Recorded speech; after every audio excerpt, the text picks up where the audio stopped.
Atenção! Se você for tentante ou estiver grávida, recomendamos que não assista a esse vídeo.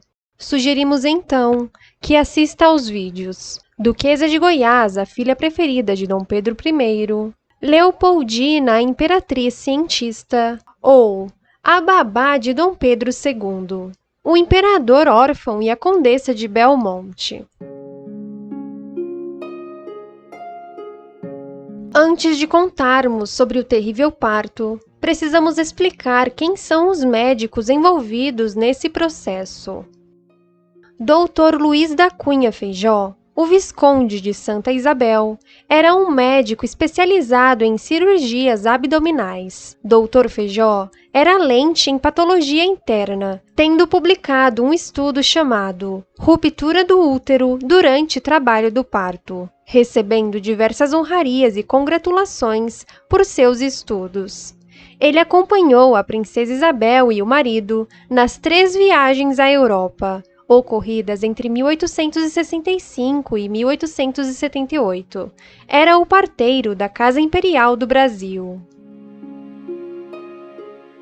Naquela época, a palavra lente significava professor universitário.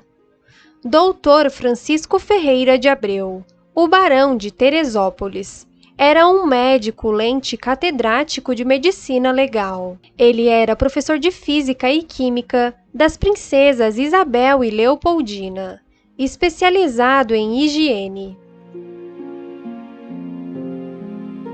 Dr. José Ribeiro de Souza Fontes, o Visconde de Souza Fontes, era um médico militar brasileiro especializado em anatomia humana. Seu estudo publicado mais famoso chama-se Infecção Purulenta. O Dr. Souza Fontes era um médico particular do imperador Dom Pedro II.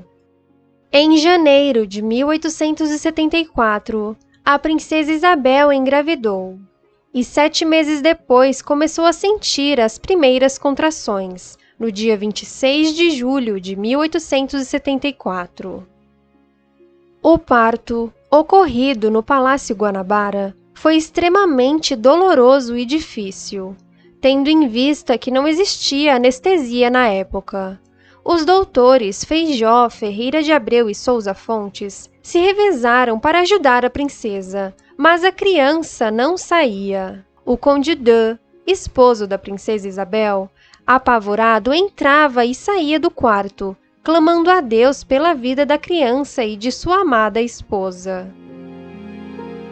O parto se prolongava mais que o normal, até que, de tanto fazer forças, os médicos decidiram usar um instrumento chamado fórceps para ajudar no parto. O fórceps é um instrumento obstétrico usado para facilitar a expulsão do bebê do canal vaginal no momento do parto.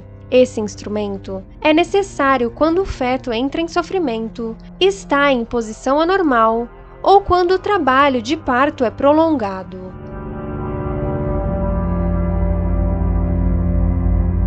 O dia havia passado e já à noite, em meio ao desespero dos médicos, que com o uso do fórceps tentavam a todo custo tirar a criança com vida, o próprio Dom Pedro II, observando a terrível cena, arregaçou as mangas e tentou ajudar no parto, manuseando o instrumento.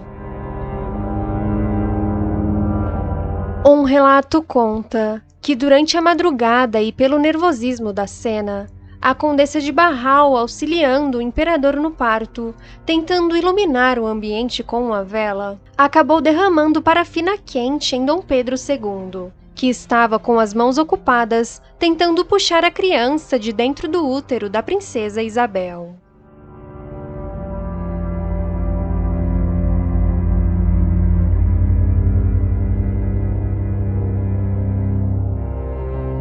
No meio da tentativa do parto, os médicos puderam averiguar pela posição da criança na barriga que se tratava de uma menina, uma princesinha. Logo, chamaram um padre para batizar a bebê ainda no ventre de sua mãe.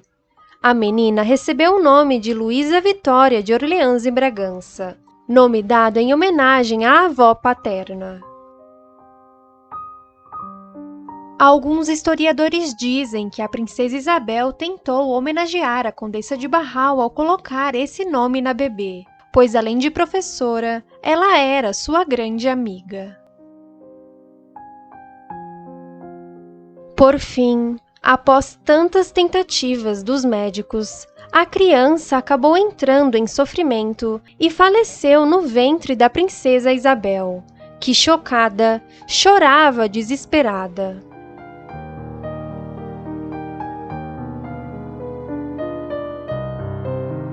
Apesar de ser considerado o melhor parteiro de sua época, a recorrência de partos mal-sucedidos e a incidência de falecimentos dos bebês fizeram a má fama do Dr. Feijó na corte. Após a morte da criança na barriga da princesa, a situação piorou e os médicos temiam pela vida da mãe. Então, os obstetras chegaram ao consenso de extrair a criança morta através de um procedimento chamado craniotomia. Esse procedimento é muito violento, pois consiste em perfurar a cabeça do bebê removendo o cérebro e comprimindo o crânio vazio para possibilitar o parto.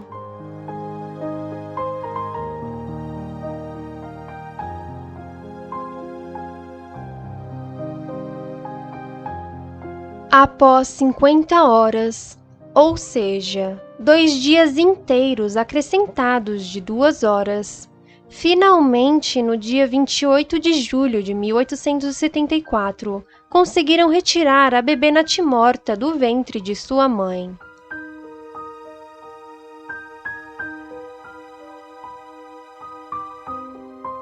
A menina era linda, muito grande e forte, com cabelos cheios de cachos louros.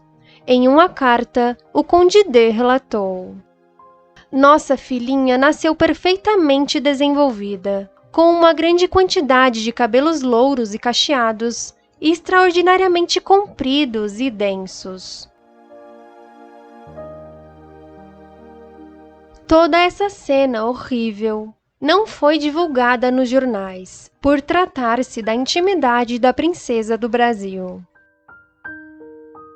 O corpo da princesinha Luísa Vitória foi embalsamado e colocado em um caixãozinho, forrado por um tecido cor-de-rosa. Está sepultada no Mausoléu Imperial do Convento de Santo Antônio, no Rio de Janeiro.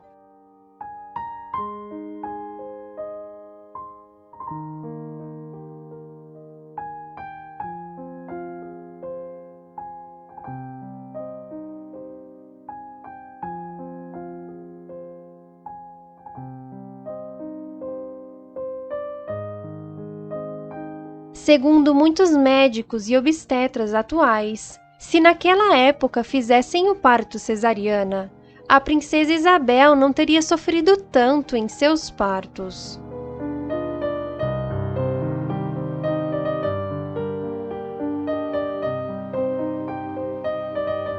Muitos percalços aconteceram até que a princesa Isabel conseguisse engravidar.